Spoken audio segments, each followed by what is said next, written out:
मैं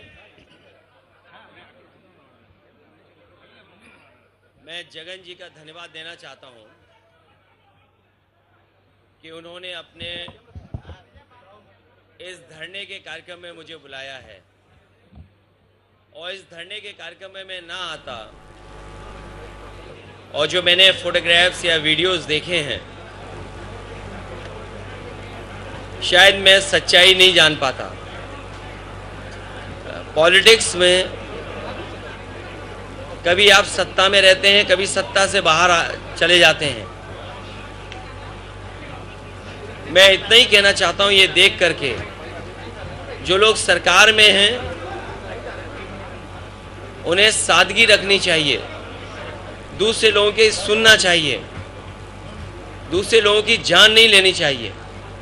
जो तस्वीरें और जो वीडियो देखने को मिल रहा है कि जब से सरकार में आए हैं कि उन्होंने दूसरे लोग जो पॉलिटिकल लोग हैं उनके साथ अन्याय करना शुरू किया है। जान लेना, खुली सड़कों पर मारना, उनकी प्रॉपर्टी का नुकसान पहुंचाना, और अगर उनसे जुड़े हुए लोग हैं उनके खिलाफ भी कानूनी कार्रवाई करना, झूठे मुकदमे लगाना। जो जनप्रतिनिधि रहे हैं, जो इलेक्टेड मेंबर्स रहे हैं, उन पे भी जानलेवा हमला करना, ये कहीं भी स्वस्थ लोकतंत्र में और स्वस्थ लोकतंत्र का परिचय नहीं हो सकता है। ये सही है कि कल तक जगन जी मुख्यमंत्री थे, आज वो मुख्यमंत्री हैं। ये जरूरी नहीं है कि कल वो मुख्यमंत्री रहें और कल जगन मुख्यमंत्री न बन जाएं। और बुलडोजर का जो कल्चर डेमोक्रेसी में आया है, हम समाजवादी लोग कभी स्वीकार नहीं कर सकते हैं। आखिरकार सरकार ये कर करके क्या मैसेज देना चाहती है? सरकार क्या डराना चाहती है? लोग खुशी से जुड़ें, डर के ना जुड़ें। लोकतंत्र की जीत तभी होगी, या अच्छा मुख्यमंत्री वही माना जाएगा जो डराए नहीं। और जो डराने वाले लोग हैं वो बहुत दिन सत्ता में नहीं रहते हैं। डराने वाले लोग सत्ता से बाहर जाते हैं। और मैं धन्यवाद देना चाहता हूं जगन और उनके पार्टी के वर्कर्स के, जो हिम्मत से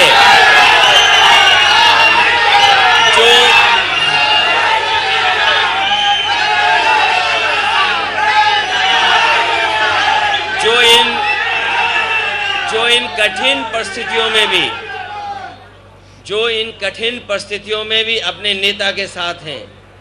और मैं देख रहा हूं कि जगन जहां नेता हैं, लेकिन वो अपने वर्कर के बीच में हैं। जो नेता वर्कर रहता है वो नेता हमेशा बना रहता है।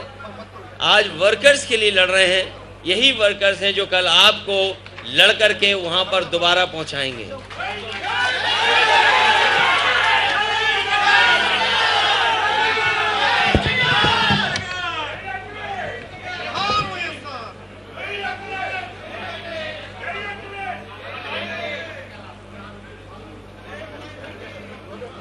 Thank you.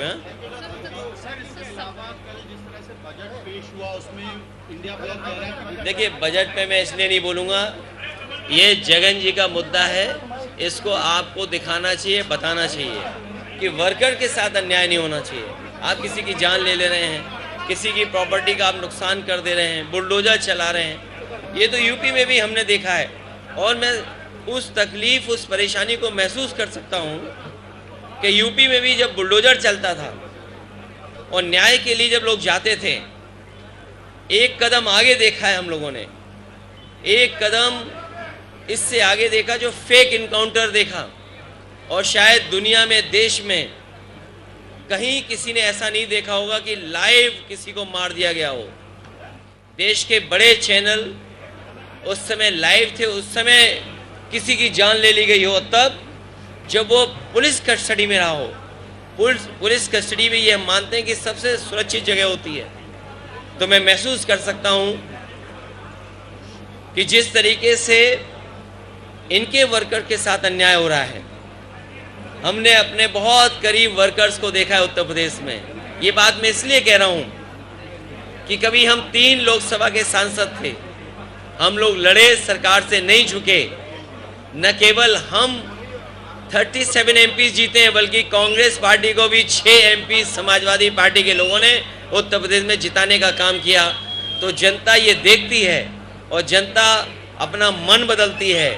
हो सकता है जनता ने वो बात न समझी हो, लेकिन आज जिस तरह का सरकार का व्यवहार है, कल जगन की पुरानी बातों को वो महसूस करेंगे, पुरानी पॉलिसीज़ को वो याद करेंगे, पुराने कार्यक्रमों को याद करेंगे, फिर एक बार उनके साथ खड़े दिखेंगे। बीजेपी वहाँ पे पावर में है, तो क्या आप चाहेंगे कि बीजेपी को इस तरह के वायलेंस को कंडेम करना चाहिए?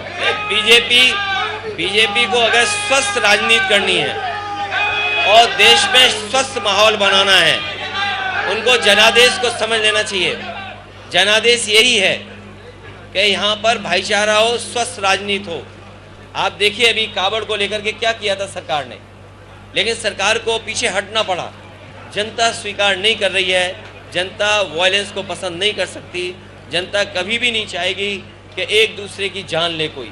अखिलेश जी, आपने यहाँ पे वीडियोस देखे अभी, और बहुत सारी पार्टियां ऐसी हैं जो आपके साथ हैं, क्या अपील आप उनसे करना चाहेंगे कि वो आके देखें या साथ दें? मैं साथ हूँ, क्योंकि ये देखना ज़रूरी है कि अगर सत्ता परिवर्तन होता है तो क्या अन्याय किस सीमा तक चला जाता है।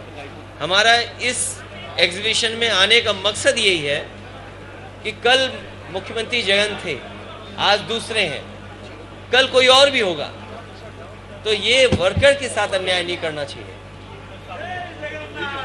चलिए ठीक है, थैंक यू जगन है, थैंक यू।